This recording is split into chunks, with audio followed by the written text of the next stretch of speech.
यह classes Nataraj series का हिस्सा हैं यानी newly added topics in RAS जिनको नए पैटर्न के हिसाब से कवर किया जाएगा। यह पूरी सीरीज यूट्यूब पर उपलब्ध करवाई जाएगी। इन क्लासेस से संबंधित पीडीएफ व नोट्स आपको सरमिक एकेडमी के ऐप पर नटराज कोर्स में केवल 1 रुपये में प्राप्त हो जाएंगे। अधिक जानकारी के लिए कृपया इस वीडियो का डिस्क्रिप्शन और पिंड कमेंट अवश्य देखें। हाँ जी, स्वागत है आपका सिनेमिक एकेडमी के प्लेटफॉर्म पर। तो कुछ एक टॉपिक हैं जो कि फर्स्ट ग्रेड में और आरएस प्री में नए जुड़े हैं, तो अपन उन टॉपिक पर डिस्कशन कर लेते हैं कि वो कौन कौन से टॉपिक हैं और उनको पढ़ लेते हैं अपन पूरा ना।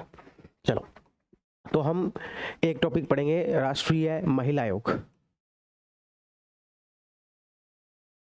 National commission for women. ठीक है, और एक टॉपिक हम पढ़ेंगे national commission for protection of child right, national commission for protection of child right, बाल अधिकारों के संरक्षण के लिए आयोग। ये दोनों आयोग जो है वो इस बार आरएस प्री में भी जुड़े हैं और फर्स्ट ग्रेड का जो जीके वाला पेपर है उसके अंदर भी जुड़े हैं। तो इन दोनों टॉपिक को पढ़ लेते हैं, नोट्स आपके कोर्स के अंदर अपलोड कर दिए जाएंगे। सबसे पहले हम पढ़ते हैं राष्ट्रीय महिला आयोग के बारे में। देखो, हम आयोग वैसे भी खूब सारे पढ़ चुके हैं। इलेक्शन कमीशन ऑफ इंडिया हम पढ़ते हैं, एनएचआरसी पढ़ते हैं, सीवीसी पढ़ते हैं, सीआईसी पढ़ते हैं, और इसके अलावा आपके यूपीएससी हम पढ़ते हैं। इन सब के अंदर नॉर्मली हमें ये देखने को मिलता है कि अपॉइंटमेंट्स जो है वो राष्ट्रपति द्वारा की जाती है, रिमूवल राष्ट्रपति द्वारा होता है, लगभग सारी चीज़ हम कहते हैं by president, by president, by president. लेकिन ये जो दो आयोग हैं, इन दोनों ही आयोगों के अंदर पूरे तरीके से केंद्र सरकार की चलती है भाई। इन दोनों आयोगों के अंदर पूरे तरीके से किसकी चलती है? केंद्र सरकार की। ठीक है, तो एक इसके अंदर ये बुनियादी अंतर है इन दोनों के अंदर। पहले हम बात कर लेते हैं राष्ट्रीय महिला आयोग के बारे में। राष्ट्रीय महिला आयोग के बारे में बात, अच्छा एक और मैं आपको बता दूं, ये जो भी हमने कंटेंट तैयार किया है ये जो ऑफिशियल गवर्नमेंट की वेबसाइट है वहां से, प्लस जो ऑफिशियल एक्ट है वहां से किया है। तो इसलिए थोड़ी सी लैंग्वेज आपको कुछ जगह पर टफ लग सकती है, बाकी मैं आपको यहाँ पर चीज़ों को बहुत इजी वे के अंदर जो बता दूंगा। ठीक है, सबसे पहली बात है कि राष्ट्रीय महिला आयोग के बारे में, ये जो आयोग बना उससे पहले 1971 के अंदर एक कमेटी बनी थी, जिस कमेटी का नाम था committee on status of women in India. Committee on status of women in India बनी कब थी? 1971 में। इस कमेटी के अध्यक्ष थे डॉक्टर फुलरेनू गुहा, एफ गुहा याद रख लो। इसने रिपोर्ट रखी थी 1974 में, और पहली बार इस कमेटी के द्वारा सिफारिश की गई थी कि अलग से एक आयोग बनाया जाना चाहिए जिसका नाम होगा राष्ट्रीय महिला आयोग। इस तरीके से राष्ट्रीय महिला आयोग की पहली बार सिफारिश किस कमेटी द्वारा की गई थी? तो committee on status of women in India. अध्यक्ष इसके कौन थे? डॉक्टर फुलरेनू गुहा। रिपोर्ट कब रखी थी? तो 1974 में। उसके बाद मई 1990 के अंदर पहली बार लोकसभा में इस चीज को लेकर एक विधेयक प्रस्तुत किया गया कि हाँ भाई हम राष्ट्रीय महिला आयोग बनाने जा रहे हैं। 74 में जो रिपोर्ट आई थी डॉक्टर गुहा वाली, उसके अंदर रिकमेंड किया ही हुआ था, और मई 1990 के अंदर पहली बार इसको लेकर लोकसभा में विधेयक रखा गया। उसके बाद में जो हमारे शिक्षा मंत्री हैं, या फिर जिसको उस समय में एचआरडी मंत्रालय कहते थे, human resource and development ministry, उसके द्वारा इस विषय पर एक सम्मेलन रखा गया। तो इस कॉन्फ्रेंस के अंदर सुझाव मांगे गए कि हमें बताओ भाई क्या और कुछ करना चाहिए। मई 1990 के अंदर विधेयक आया ही था, और 30 अगस्त 1990 को इस विधेयक को राष्ट्रपति की सहमति मिल गई। कब मिल गई? 30 अगस्त को। मई को लोकसभा में रखा गया था, बाद में राज्यसभा में रख दिया गया, और 30 अगस्त को इस विधेयक को राष्ट्रपति की सहमति मिल गई। और पहली बार जो आयोग है वो 31 जनवरी 1992 को बनाया गया। तो यदि आपसे पूछा जाए राष्ट्रीय महिला आयोग को राष्ट्रपति द्वारा सहमति कब मिली, तो 30 अगस्त 1990 है। लेकिन पहली बार आयोग का गठन कब हुआ? तो लगभग 1.5 साल बाद 31 जनवरी 1992 को हुआ। इस 31 जनवरी 1992 को जब कमीशन बनाया गया, तो पहली बार जो अध्यक्ष बनाए गए उनका नाम था जयंती पटनायक। 2-3 दिन बाद यानी कि 3 फरवरी 1992 को, और 1995 तक अध्यक्ष रही जयंती पटनायक। इनका नाम याद होना चाहिए कि जब पहली बार राष्ट्रीय महिला आयोग बनाया गया तो उस समय में अध्यक्ष कौन थी और उस समय में सदस्य कौन थे? तो उस समय में 2 सदस्य बनाई गई, मोनिका दास और बनोज सेनपति। बनोज ही है, ये मनोज नहीं है, बनोज सेनपति। ये भी इसी दिन बना दिए गए जिस दिन अध्यक्ष बनाए गए। तो जयंती पटनायक और 2 सदस्य हो गए, मोनिका दास और मनोज सेनपति। बाद में 2 सदस्यों को और जोड़ दिया, एक जैसे पद्मा सेठ को जोड़ दिया 2 दिन बाद यानी कि 5 फरवरी को, और एक जोड़ दिया गंगा पोटाई को 14 दिन बाद 19 तारीख को। तो इस तरीके से हमें यदि याद रहे कि पहला जो कमीशन बना उसके सदस्य और अध्यक्ष के नाम तो जयंती पटनायक हो गया, मोनिका दास हो गई, मनोज सेनपति, पद्मा सेठ और गंगा पोटाई। इस समय में एक सदस्य सचिव भी बनते हैं, मेंबर सेक्रेटरी, जो कि थी उमा पिल्लई। आपको इनके नाम कैसे याद रखने हैं, 2-4 बार पढ़ोगे तो याद होंगे। जयंती पटनायक, उमा पिल्लई, मोनिका दास और मनोज सेनपति। और इसको लेकर रेगुलेशंस के लिए 2005 के अंदर प्रक्रिया और विनियम जो है यहाँ पर विनियमन यहाँ पर बनाए गए 2005 में। तो ये इसकी एक हिस्ट्री है। सबसे पहले कमेटी बनाई गई 71 में, जिसके अध्यक्ष डॉक्टर गुहा थे। रिपोर्ट 74 के अंदर, और इन्होंने पहली बार सिफारिश की थी। मई 1990 के अंदर विधेयक रखा गया, 30 अगस्त 1990 को पारित हो गया, और 31 जनवरी 1992 को पहला आयोग बनाया गया। पहले अध्यक्ष जयंती पटनायक थी, उन्हीं के साथ सदस्य मोनिका दास और मनोज सेनपति थी। बाद में पद्मा सेठ, गंगा पोटाई को जोड़ दिया। सदस्य सचिव उमा पिल्लई थी, और इसको लेकर रूल्स एंड रेगुलेशन 2005 के अंदर बनाए गए। अब हम बात चलते हैं राष्ट्रीय महिला आयोग पर। ये तो हमने शुरुआती तौर पर जानकारी जो ले ली। अब हम चलते हैं कि राष्ट्रीय महिला आयोग, पहली बात तो ये कैसा आयोग है, एक सांविधिक आयोग है। बहुत ही सिंपल सी बात है, जब कोई आयोग के लिए कोई एक्ट बनाया जाता है तो वो सांविधिक या फिर आपके स्टैट्यूटरी कमीशन जो कहलाता है। ठीक है, तो मैं आपको एक बार कुछ बातें बता दूं कि एक जो कुछ कमीशन ऐसे होते हैं जिसका प्रोविजन कॉन्स्टिट्यूशन के अंदर होता है, संविधान के अंदर होता है, तो ऐसे जो आयोग हैं वो आपके संवैधानिक आयोग कहलाते हैं। ऐसे जो आयोग हैं आपके वो क्या कहलाते हैं, संवैधानिक आयोग, कॉन्स्टिट्यूशनल कमीशन कहलाते हैं। एग्जाम्पल के तौर पर आपके इलेक्शन कमीशन ऑफ इंडिया है, आपके यूपीएससी है, आपके सुप्रीम कोर्ट है, ये सब क्या है, संवैधानिक है। फिर उसके अलावा कुछ होते हैं जिसको अपन बोलते हैं गैर संवैधानिक, नॉन कॉन्स्टिट्यूशनल। नॉन कॉन्स्टिट्यूशनल, अब ये जो नॉन कॉन्स्टिट्यूशनल होते हैं ये आगे 2 प्रकार के होते हैं, एक जो कि पार्लियामेंट के एक्ट से बनते हैं, एक जो डायरेक्ट एग्जीक्यूटिव ऑर्डर से बन जाते हैं। एक जो कि डायरेक्ट किससे बन जाते हैं, एग्जीक्यूटिव ऑर्डर से बन जाते हैं। ठीक है, ये जो एक्ट से बनते हैं इसको हम बोलते हैं सांविधिक। नाम में ही पता लग रहा है सांविधिक यानी कि जो विधि के साथ है, जो विधि के द्वारा बनाया गया है। सा मतलब कि स यानी कि साथ, सहित, विधि मतलब कि कानून। तो एक्ट के तहत बनाया गया सांविधिक। इसी को हम और क्या बोल देते हैं, इसी को हम बोल देते हैं वैधानिक या फिर आपके स्टैट्यूटरी कमीशन। ये जो स्टैट्यूटरी कमीशन जो है इसके एग्जांपल क्या है, इसके एग्जांपल है एनएचआरसी है, इसके एग्जांपल सीआईसी है, इसके एग्जांपल सीवीसी है, इसके एग्जांपल एनसीडब्ल्यू है, नेशनल कमीशन फॉर वीमेन, इसका example national commission for protection of child right है, ये सब है।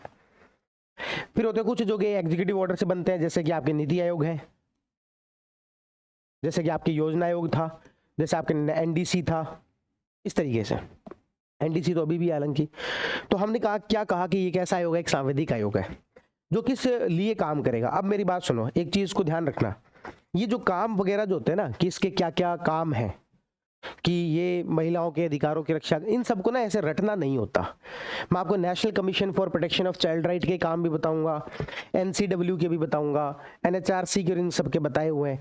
इन सबको ना रटना नहीं होता। जो आपको लगता है कि किस चीज के लिए, नेशनल कमीशन फॉर वीमेन, महिलाओं के लिए। अब महिलाओं के लिए आपको क्या क्या काम ध्यान में आते हैं, आपको इस आयोग का यदि अध्यक्ष बना दिया जाता तो क्या क्या काम ध्यान में आते हैं, कि महिलाओं के अधिकारों की रक्षा करना, महिलाओं को और ज़्यादा प्रोत्साहित करना आगे आने के लिए, जो अपराध हो रहे हैं उनकी जांच भी करवा सकना, और ना जो कोई अधिकारी काम नहीं कर रहा उसको समन भेजना, कोई एनजीओ वगैरह जो है उसको प्रमोट करना कि भी आप महिलाओं के लिए काम करो।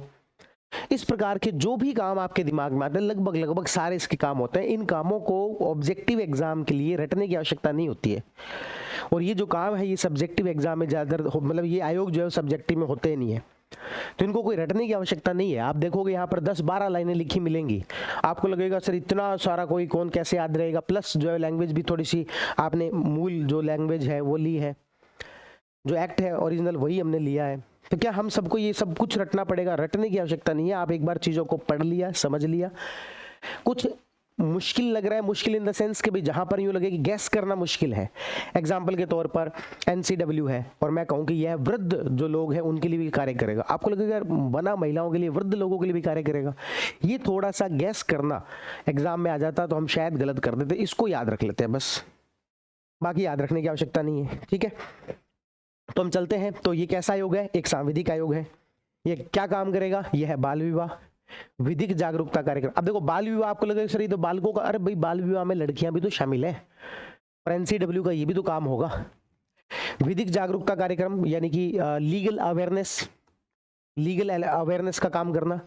और क्या? पारिवारिक महिला लोक अदालत। और क्या? दहेज प्रतिबंध, महिलाएं शामिल है, इत्यादि के मुद्दों पर महिलाओं हेतु ये कार्य करती है। क्या यह स्वतः संज्ञान भी ले सकती है? क्या? देखो ये चीज इंपॉर्टेंट होती है।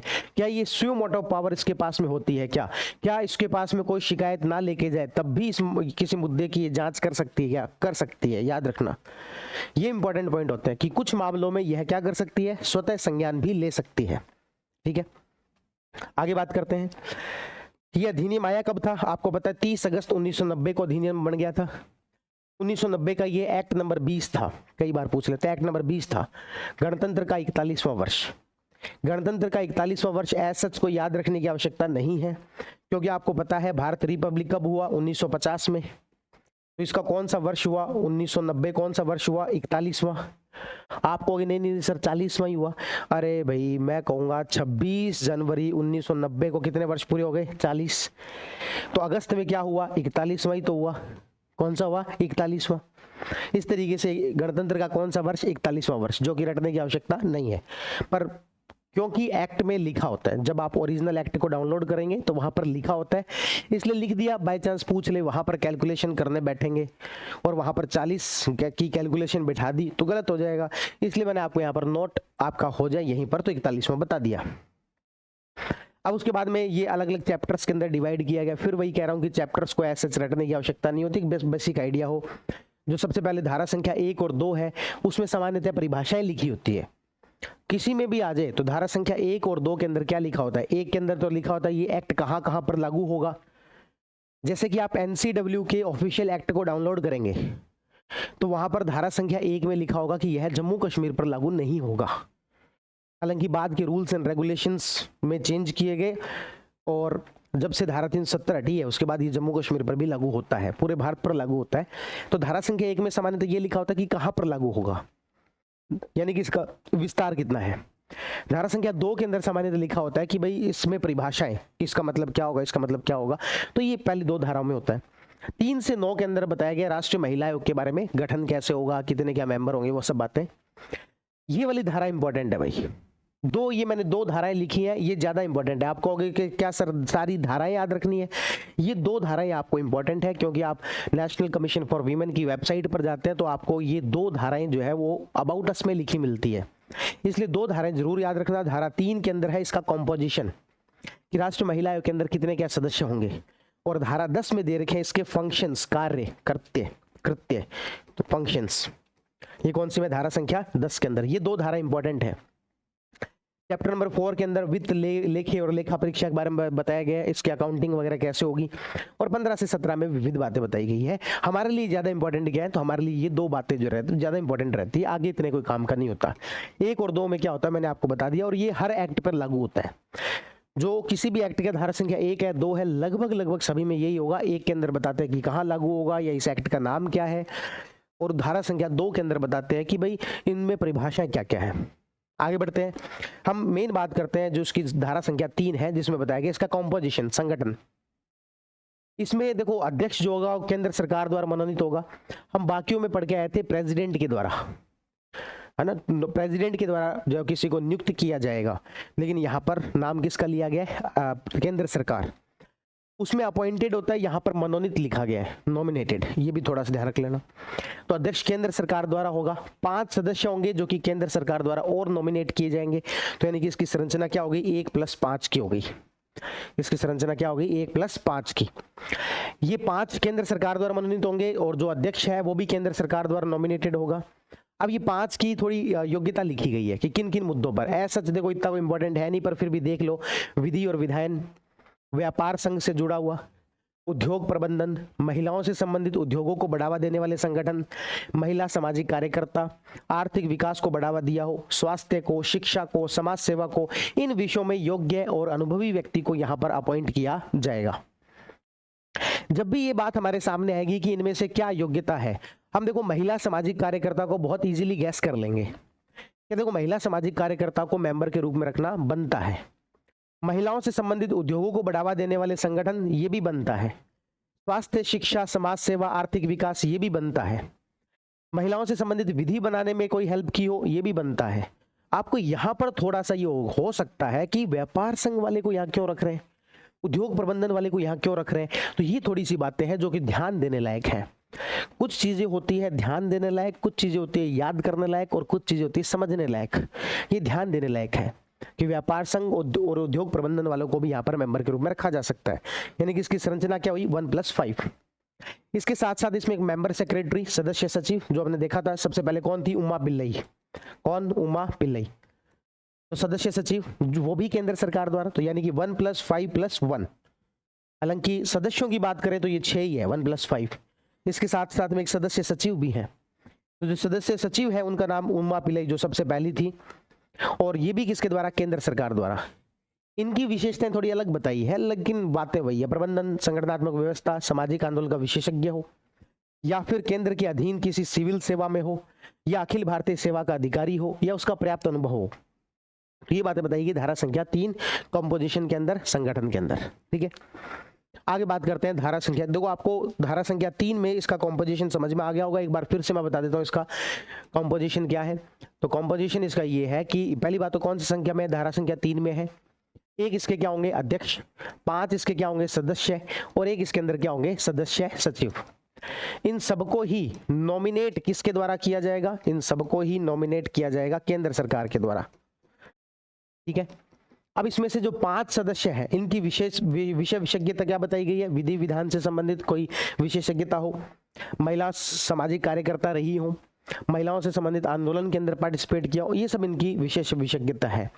सदस्य सचिव की क्या बताई है, या तो ये ऑल इंडिया सर्विस में रहे हो, या सेंट्रल गवर्नमेंट की सर्विस में रहे हो, या महिलाओं के आंदोलन से संबंधित रहे हो। इस प्रकार की इनकी विशेषज्ञता यहाँ पर बताई गई है, इनको बनाया जाएगा। ठीक है, और यहाँ पर क्या बताया गया है, ये एक पॉइंट यहाँ पर और अपना मिस हो गया कि इनमें से एक एक सदस्य शेड्यूल कास्ट और शेड्यूल ट्राइब का होना जरूरी है। ये जो 5 सदस्य है इनमें से एक सदस्य शेड्यूल कास्ट का और एक सदस्य शेड्यूल ट्राइब की होनी जरूरी यहाँ पर रखा गया है। ठीक है, क्या इसमें ऐसा कुछ रखा गया कि महिला ही सदस्य हो सकती है, ऐसा नहीं रखा गया भाई, ऐसा नहीं रखा गया है कि महिला ही सदस्य हो सकती है, क्योंकि ये एक तरीके से प्रेजुडिस होगा, पूर्वाग्रह होगा कि हम ये मान के चले कि पुरुष महिलाओं के मुद्दों पर बातचीत नहीं कर सकते।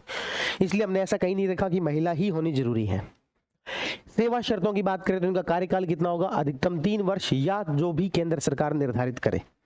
इसलिए हम देखते हैं जो पहले जो आपके अध्यक्ष थी जिनका नाम है जयंती पटनायक, 92 से लेकर 95 तक रही, 92 से लेकर 95 तक रही है ना। तो इस तरीके से हम देख सकते हैं यहाँ पर कार्यकाल कितना, 3 वर्ष। इस्तीफा वगैरह देना है तो किसको देंगे, केंद्र सरकार को। हटाना है तो किसको हटाएगा, कौन हटाएगा, केंद्र सरकार। तो इस तरीके से हम देख रहे हैं यहाँ पर ज्यादातर चीजें केंद्र सरकार की है, जबकि बाकी ज्यादा एक्ट के अंदर प्रेसिडेंट होता है, प्रेसिडेंट अपॉइंट करता है, प्रेसिडेंट ही रिमूवल करता है, प्रेसिडेंट को इस्तीफा देते हैं, प्रेसिडेंट को ही जो क्या कहते हैं हटाने का काम भी उसी का होता है। ठीक है, अधिकतम कार्यकाल यहाँ पर 3 वर्ष, इस्तीफा सदस्य को, और हटाना किसके द्वारा, केंद्र सरकार के द्वारा। केंद्र सरकार के द्वारा किन शर्तों के आधार पर हटाया जा सकता है, ये भी यहाँ पर बड़े इंटरेस्टिंग जो है पॉइंट्स दिए गए हैं। पहला, दिवालिया, जो हम बाकी आयोग के अंदर भी पढ़ते हैं। दूसरा बताया गया ऐसे अपराध जो केंद्र सरकार की राय में नैतिक पतन माना जाए, केंद्र सरकार को जो लगता है नैतिक पतन, तो वही न्यायालय द्वारा मानसिक विकृतित घोषित कर दिया जाए, mentally disturbed by declared by court. ठीक है, ये और एक अक्षम कि वो कार्य करने में सक्षम नहीं है, अक्षम मतलब अक्षम है। ये 4 पॉइंट तो देखो हम बहुत सारे आयोग में बाकियों में पढ़ते हैं। ये 2 पॉइंट इंपॉर्टेंट है, इनको याद रखना। पहला, बिना अनुमति के आयोग की लगातार 3 बैठकों में अनुपस्थिति रहे उस मेंबर को हटाया जा सकता है। बिना अनुमति के आयोग की लगातार 3 बैठकों में अनुपस्थिति रहे उसको हटाया जा सकता है, या फिर यदि आयोग की छवि को नुकसान पहुंचाने का उस मेंबर ने काम किया है तब भी हटाया जा सकता है। हालांकि हटाने से पहले सदस्य को सुनवाई का अधिकार दिया जाएगा। वेतन भत्ते केंद्र सरकार द्वारा तय किए जाएंगे और ये बजट के अंदर विशेष अनुदान के तौर पर जो वो लिए जाएंगे। एक बार मैं आपको यहाँ तक की सारी बातें वापस से देखो रिपीट करवाता हूँ। सबसे पहले हमने कहा इसकी इतिहास के बारे में, हमने कहा एक कमेटी बनी जो कि महिलाओं के स्टेटस के बारे में जानकारी लेना चाहती थी। 71 में बनी, डॉक्टर गुहा जो इसके अध्यक्ष थे। 74 के अंदर रिपोर्ट आई और इन्होंने कहा कि एक नेशनल कमीशन फॉर वीमेन बनाया जाए। मई 1990 के अंदर जो है लोकसभा के अंदर ये बिल रखा गया और अगस्त 1990 के अंदर जो ये पास हो गया और 31 जनवरी 1992 को इसका गठन कर दिया गया और जयंती पटनायक को पहला अध्यक्ष बना दिया गया। कब? तो 3 फरवरी 1992 से लेकर 1995 तक रही, क्योंकि इनका कार्यकाल 3 वर्ष का होता है। इसके अलावा उमा पिल्लई जो इसकी सदस्य सचिव थी, पहली सदस्य सचिव थी। इसके अलावा यहाँ पर बनोद सेनपति और मोनिका दास, ये दोनों भी यहाँ पर क्या थी? सदस्य के रूप में थी। ठीक है। इसके अलावा 2 सदस्य यहाँ पर जो है वो गंगा पोटाई को उनको और बनाया था, लेकिन वो बाद में बनाया था। फिर उसके बाद मैंने देखा 2005 के अंदर क्या रेगुलेशन देख लिया था। फिर हमने कहा ये कैसा आयोग है, तो हमने कहा ये स्टैट्यूटरी कमीशन है ना, महिलाओं से संबंधित ये कार्य करेगा या दहेज वाले और इन सब से संबंधित कार्य करेगा।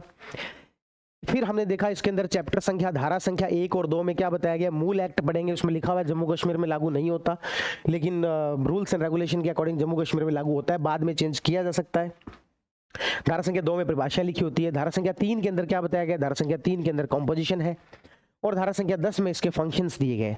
कॉम्पोजिशन की बात हम करें तो हमने क्या देखा? कॉम्पोजिशन में हमने कहा 1+5, एक अध्यक्ष होंगे, 5 अन्य सदस्य होंगे, इसमें से एक शेड्यूल कास्ट और एक शेड्यूल ट्राइब का होना जरूरी है, एक सदस्य सचिव भी होंगे। ठीक है। और सदस्य सचिव और इन तीनों को अब मनोनीत किसके द्वारा किया जाएगा? केंद्र सरकार के द्वारा। धारा संख्या 4 में हमने इनका रिमूवल वगैरह देखा, तो रिमूवल किसके द्वारा होगा? केंद्र सरकार के द्वारा। इस्तीफा किसको देंगे? केंद्र सरकार को। कार्यकाल कितना होगा? 3 वर्ष या जो भी केंद्र सरकार तय करे। कैसे होगा रिमूवल? रिमूवल में कुछ बातें तो वही है, इंसॉल्वेंट या फिर मानसिक दिवालियापन या फिर जो आपके अक्षम हो गया या फिर केंद्र सरकार किसी सजा, किसी मतलब किसी ऐसे दोष को जो कि नैतिक पतन का दोष मानती हो। 2 इसमें इंपॉर्टेंट है कि 3 बैठकों में यदि लगातार अनुपस्थित रहे बिना अनुमति के, और यदि जो है आयोग की छवि को नुकसान पहुंचाने का काम किया, उसको हटाया जा सकता है। ये सब बातें अपन ने यहाँ पर कही। आगे बात करते हैं। आधार हम देख लिया। हाँ, इनको सुनवाई का अधिकार दिया जाएगा, वेतन भत्ते केंद्र सरकार तय करेगी। आगे देखते हैं क्या है। धारा संख्या 5। धारा संख्या 5 में बताया गया केंद्र सरकार आयोग को पर्याप्त अधिकारी और कर्मचारी उपलब्ध करवाएगी। पर्याप्त अधिकारी और कर्मचारी जो केंद्र सरकार के द्वारा उपलब्ध यहाँ पर करवाए जाएंगे। इसके साथ साथ आयोग के कार्यों में मदद करने के लिए एक समिति भी होगी। आयोग के कार्यों में मदद करने के लिए समिति आयोग द्वारा नियुक्त की जा सकेगी। ये यहाँ पर इंपॉर्टेंट पॉइंट है भाई, जो समिति बनाई जा सकती है। इस समिति के बारे में कुछ पॉइंट याद रखना। धारा संख्या 5 ही कहती है कि आयोग के कार्यों में मदद करने के लिए एक समिति हो सकती है। इस समिति का गठन या फिर इस समिति को नियुक्त किसके द्वारा किया जाएगा? आयोग के द्वारा। किसके द्वारा? आयोग के द्वारा। इसमें सदस्य संख्या कितनी होगी समिति के अंदर? सदस्य संख्या ये भी कौन तय करेगा? आयोग। क्या बाहर के किसी व्यक्ति को सदस्य बनाया जा सकता है? बिल्कुल, बाहर के किसी व्यक्ति को भी यहाँ पर सदस्य बनाया जा सकता है। तो इस प्रकार की यहाँ पर बातें बताई गई है कि इस समिति में बाहरी व्यक्ति को सदस्य बनाया जा सकता है। समिति में सदस्यों की संख्या आयोग तय करेगा। समिति आयोग की बैठकों की संख्या और स्थान भी अध्यक्ष द्वारा तय किए जाएंगे, यानी कि ये भी आयोग ही करेगा। आयोग के सभी आदेशों निर्णयों को सदस्य सचिव द्वारा प्रमाणित किया जाएगा, है ना। तो यहाँ पर जो है आयोग के जितने भी जो भी डिसीजन होते हैं उसको प्रमाणित करने का काम किसका होता है? सदस्य सचिव का होता है। इसको प्रमाणित करने का काम किसका होता है? सदस्य सचिव का होता है। ठीक है। तो बाहर के सदस्यों को शामिल किया जा सकता है। और यहाँ पर क्या देखा था अपन ने? स्थान वगैरह क्या होगा, संख्या कितनी होगी, ये कौन तय करेगा? अध्यक्ष तय करेगा। समिति आयोग की बैठकों की संख्या और स्थान। ठीक है। तो ये सब बातें हमने कर ली धारा संख्या 5 के अंदर। उम्मीद है यहां तक की बातें क्लियर होंगी। अब आता है धारा संख्या 10। धारा संख्या 10 के अंदर क्या बताया गया? Functions of national commission for women, राष्ट्रीय महिला आयोग के कार्य। अब राष्ट्रीय महिला आयोग के कार्यों में फिर मैं वही बात को दोहराना चाहूंगा कि इनको याद नहीं करना।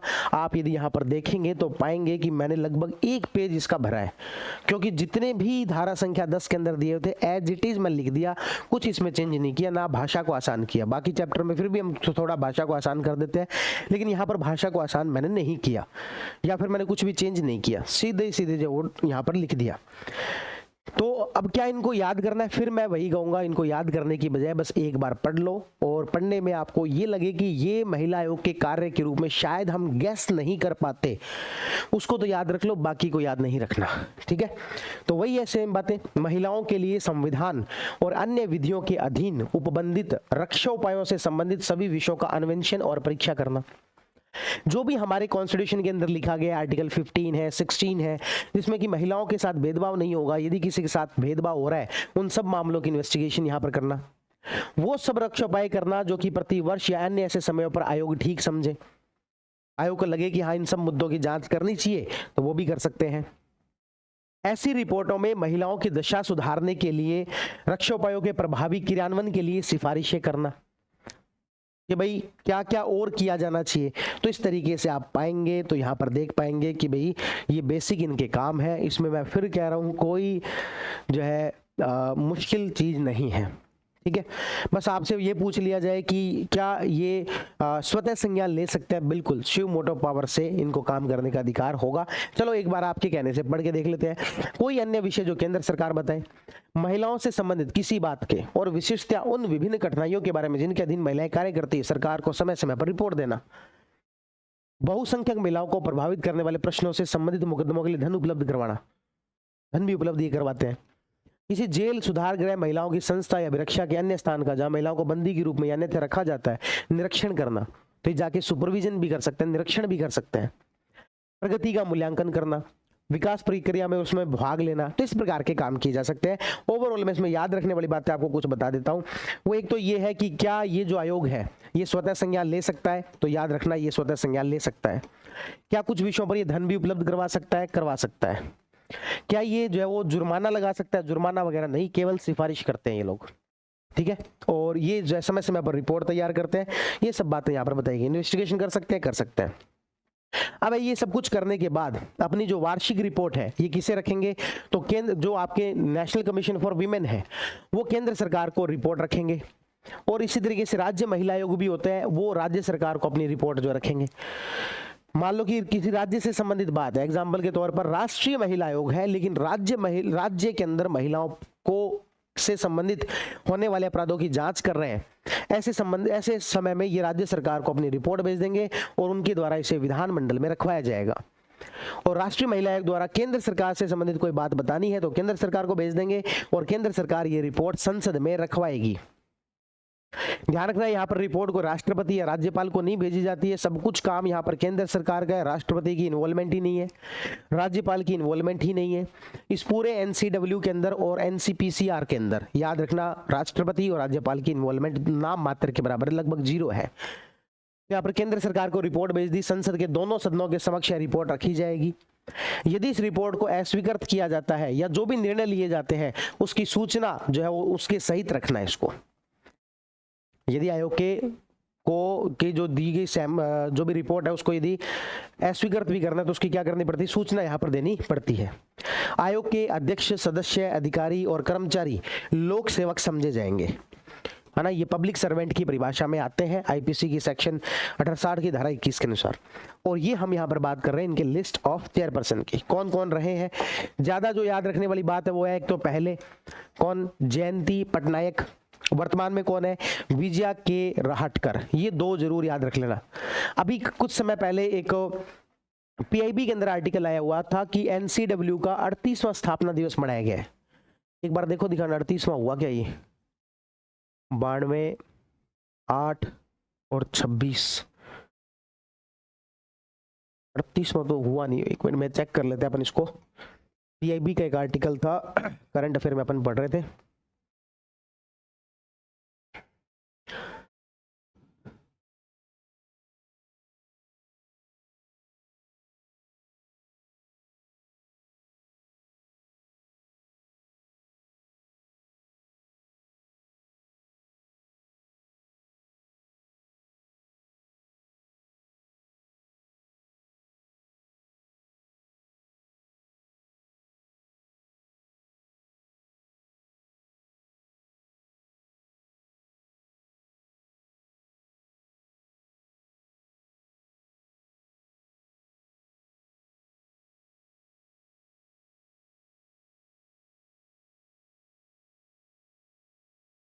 ये तो पुराना आर्टिकल है ना, एक बार मैं इसको चेक कर लेता हूँ ना। अभी 38वां नहीं 34वां स्थापना दिवस है ना, मैं वही कह रहा था। 38वां कैलकुलेशन गड़बड़ हो रही है अपनी। इसको मैं आपको दिखा देता हूँ।